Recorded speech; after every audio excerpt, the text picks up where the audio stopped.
Today we're diving into Samsung's latest flagship release, the Galaxy S25 Ultra. Is it truly Ultra or just another upgrade? Let's find out. At first glance, the S25 Ultra showcases subtle design changes. Samsung has transitioned from the boxy, Note-inspired design to more rounded corners and flat edges, enhancing comfort during use. The updated Gorilla Armor 2 protective layer promises better durability against drops and scratches.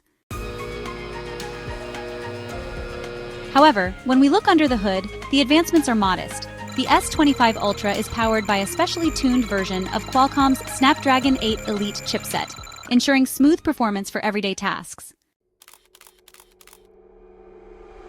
The camera system remains largely unchanged, with the notable exception of a new 50-megapixel ultra-wide lens.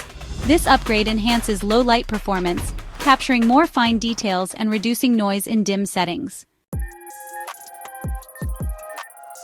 A significant change comes with the S Pen. Samsung has removed the Bluetooth features that allowed for air gestures, citing low user engagement.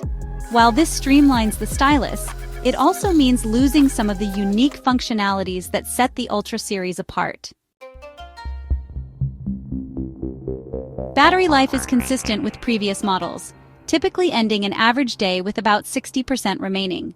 The S25 series is Qi 2 ready, supporting the latest wireless charging standard, but requires a special magnetic case for optimal use. In summary, while the Galaxy S25 Ultra remains a top-tier smartphone with excellent display and camera capabilities, it lacks the groundbreaking features that previously defined the Ultra moniker.